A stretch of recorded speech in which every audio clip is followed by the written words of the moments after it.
Yo, yo, yo, what is going on? It is the Crazy Writer right here, right now, back with chapter 33 of my Invader Zim fan fiction. Yeah, I don't really know what else to say here. I think I'm starting to run out of things to say in these intros and such, so, let's just get into it. Go on and sit back, relax, and enjoy it all. Right here, right now. Chapter 33 The Time Has Come. I woke up to a small robot jumping on top of me. Wolfie's here! Wolfie's sleeping here! Gur cried with excitement. Gur! Zim shouted upon being woken up and having to release my hold. Get out of here! Can't we have a little privacy? Okie dokie, Gur said and shot out the door. Sorry about that, love, Zim said, looking at me. Did you sleep all right? Best sleep me had in years, I yawned. Good, Zim whispered and licked my forehead. May we continue this kissing activity now? Zim, I smiled, we have to go school. Zim groaned in frustration. Stupid Earth school, stealing all of our time. What'd we tell everybody? I asked Zim. About what? About everything. About us. About Tack. They wonder where she is, I explained. I suppose we could tell everybody that her father moved the Winnie Company, Zim suggested. That's brilliant, Zim, I told him. And about us? It's nobody else's business whether or not we're lovemates, Zim brushed off the idea of telling people of us. I guess you're right, I agreed. We go on at school same as before Tack came.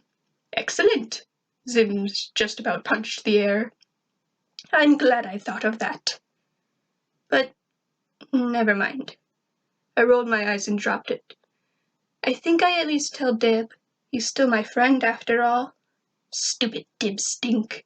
Zim's eyes narrowed. If I wasn't so happy to be with you right now, I'd go destroy his big head right now. I sure you would, Zim, I smiled. Dib will flip when tell him. I didn't know he could do flips, Zim said. Do you think he knows how to do a handstand as well? No, I laughed. Not actual flips, just expression. Expression? Yes, means he freak out, I explained. Well, that's just stupid, Zim exclaimed. I giggled. Yes, I thought so too. I suppose we should get going before we're late for horrible school, Zim said as we both sat up. You starting to sound like Bitters, I told him. Zim rolled his eyes. About half an hour later, Zim and I entered the classroom to see Dib talking to Miss Bitters. That's right, he was saying. Tack's father moved her and the Weenie Company all the way to China, and that's why she's not coming to class anymore. Dib saw us, glared at Zim, and marched straight to his desk without even looking at me. I figured maybe he's a little shook up around me since he saw that I ripped Tack's Tranor out last night. He'll get over it, I'm sure. Then maybe I'll tell him about me and Zim. A few hours later, Zim and I were staring at the horrible cafeteria food before us. The rat people of Blorch wouldn't even eat this filth, Zim said at the black and gray something on our trays. Zim, I whispered, what you say we ditch bad food and do something more enjoyable? Zim looked at me with a raised eyebrow and asked, like what? I stared at his lips until he understood. Oh? Oh. Yes, let us ditch the food and go kissing. I chuckled and took Zim's hand in mine. I stood to 2 feet and guided him out of the cafeteria to an old janitor closet. What are we doing in here? Zim asked as I shut the door and turned on the small light. Well, we're not supposed to kiss public, I explained. Why not? Zim questioned. People know we mates that way. Wait, so only mates are allowed to kissing? Zim tried to figure out. Yes, I nodded. Kissing other than mate is bad. I think I understand this insane Earth logic, but I'm becoming bored, Zim told me. Let us start the kissing! I pulled Zim in and kissed him strongly. He held me tightly by the waist, and I wrapped my arms around his neck. I rubbed the back of his green head with my paw while we kissed. After a couple good minutes of sucking face, Zim and I finally pulled away. You're very good at this kissing thing, Liz, Zim told me with a grin. You very good as well, I said, giving a single lick to the cheek. Well, of course I am, Zim said, pulling out of my embrace. I am the amazing Zim! I might even go as far to say that I am the greatest kissing to ever live. You certainly best I ever have, I agreed while dropping to 4. The best you've had, Zim repeated. How many other kissing partners have you had? Who were they? None, I assured. Last night my first kiss. It was mine as well, Zim said with that cute half-smile I've fallen for. I'm honored to be your first, and expect you to be honored to be my first. I'm most honored to be Mighty Zim first mate, I nodded. As long as I also last? Last? You mean lifelong mates? Zim's eyes widened. Is that what Liz Love wants? I smiled and nodded slightly. That what Zim Love want? Zim thought for a minute. It is what Zim wants, except Urkins and Earth monsters have very different lifespans. Without a pack on you, I will surely outlive you by a couple hundred Earth years. You make me pack, I suggested. I suppose I could, but it would take a very long time, Zim explained. It takes about a year just to make one for an Urkin's meat, but it would take even longer to make one for someone as grown as yourself. Not to mention you're a completely different species, so I will have to personalize your pack to fit your different needs. How long would it take? I asked. It could take me about 3 to 8 years, 10 at the most, Zim said. I can wait. It means we spend life together, I responded. That's my good Liz. Zim crouched down and gave me a peck on the brow. 2.5 hours later, Zim and I were walking home. Home. I could finally call the base home, and it was true. I finally had somewhere to call home after all these years. I lived in many houses, but haven't been home since my mother fell into that dreadful river. We still had to walk past my last place of residence to reach my new home.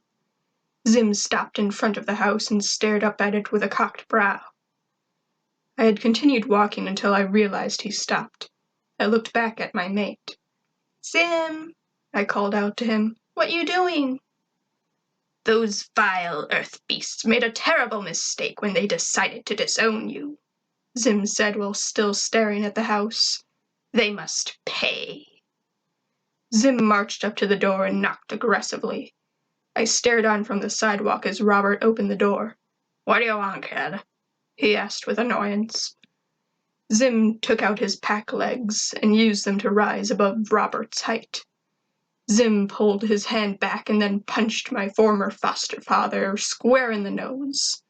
Robert stumbled back while holding his nose in pain. That's for my mate, you filthy earth monster! Zim shouted down at Robert before looking back at me. Go on, Liz. Get whatever you need from this horrible house. I did as Zim asked without question. I ran inside and up to my old room. I collected a few more sets of clothes, grabbed the picture and the plush wolf, and I ran back down and out the door where Zim was back on his normal feet. You have everything you need, Liz? Zim asked, and I nodded. Good. Before we go, I have one more thing I want to do. Zim slammed the door shut and removed a small device from his pack. He placed the device under the porch, and we both stood back. From the device, a large pink bubble formed around the entire house. Within seconds, the bubble and its contents faded away.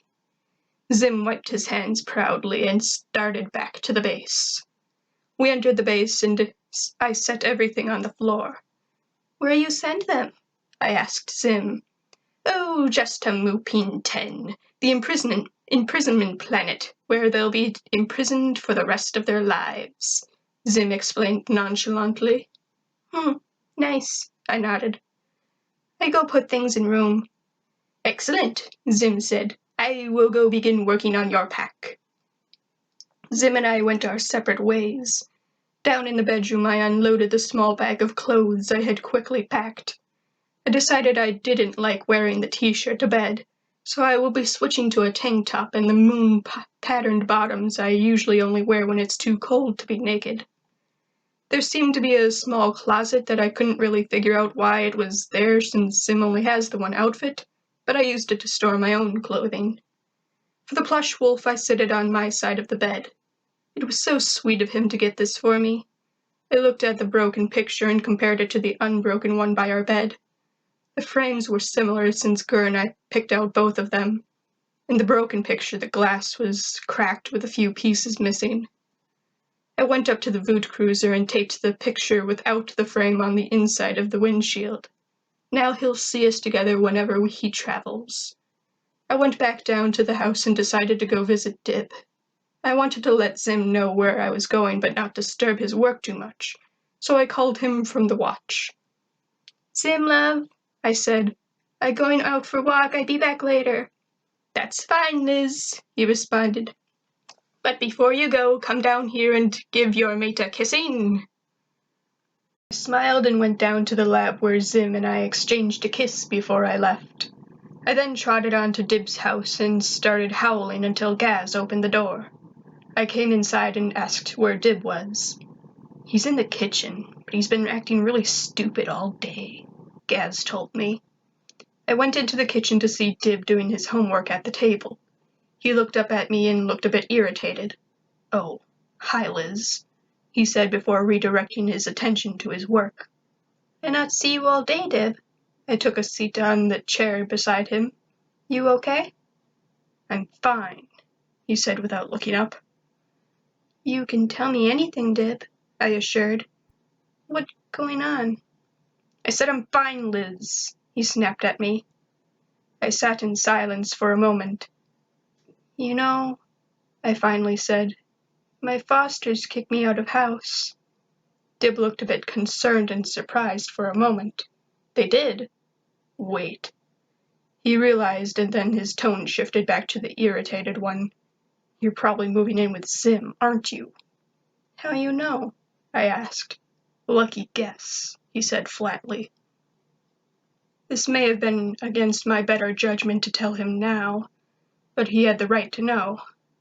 I figured he was already in a pretty bad mood that I might as well give him all the potentially upsetting news at once. No use holding back. There's something else I need to tell you, I said with a dry mouth. I saw Dib's grip on his pencil tighten until his knuckles were white.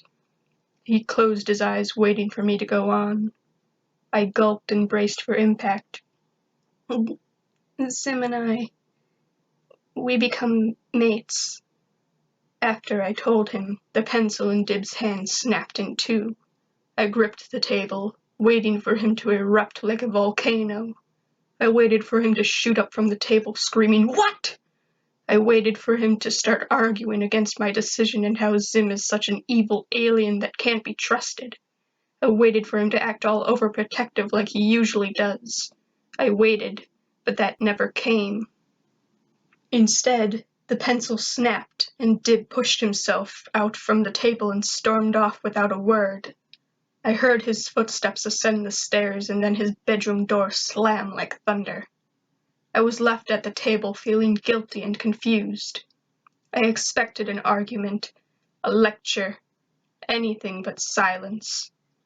At least now the news was out, and he could have his time to accept it. I slipped down from the table and out of the kitchen. I joined Gaz on the couch. Wow, she said as I sat beside her. What was that about? I told him me and Zim live together and become mates, I explained. I thought he'd yell at me or something else, but he just go quiet. Gaz responded. Maybe he's finally getting tired of hearing his own stupid voice. A serious Gaz. I narrowed my eyes at her. So am I. She sipped her soda. We heard music booming out of Dib's room. I looked up in the direction of his room. Since when does Dib listen to Billie Eilish? Who knows? He's crazy, Gaz said. Wait, so you and Zim are together now? That right? I nodded. Huh, she said as she was processing. This is really gonna disappoint Dad. What you mean? I tilted my head. Well, I guess you're some kind of scientific or psychological wonder or something, she explained. A couple times he's talked about being all excited about seeing your genetics combined with ours. Genetics combined? I repeated for her to explain further.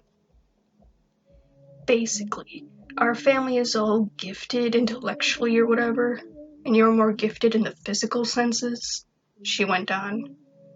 And even though you're kind of stupid in some ways, you're pretty exceptional in others. Your language is among the worst I've ever heard, but you're a pretty fast learner when it comes to doing physical activities. There's no denying you're strong and faster than most people. You even play a mean game of Mario Kart. I guess Dad thought you and my brother could have some super babies or something. I gagged. Ew, kids with Dib? Gross. Glad you're not completely stupid, Gaz smirked. Besides, they all have giant heads.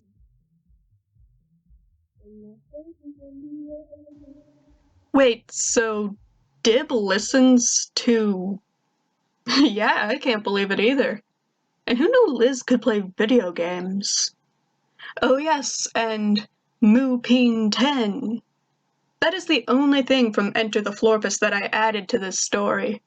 Because I first wrote this story a couple years before Enter the Florpus came out, and I had originally written it so they were just sent to some nameless imprisonment planet. Then Enter the Florpus came out, and Mupine 10 was brought to my attention, so I'm like, well, okay, I guess that's where he sent them. That's like the only thing I don't like about new canon content coming out for stuff like this, because then I have to change or add or take stuff out of my fanfictions. But okay, that's enough from me for now. So I will see you little darlings next time, and remember, keep your crazy.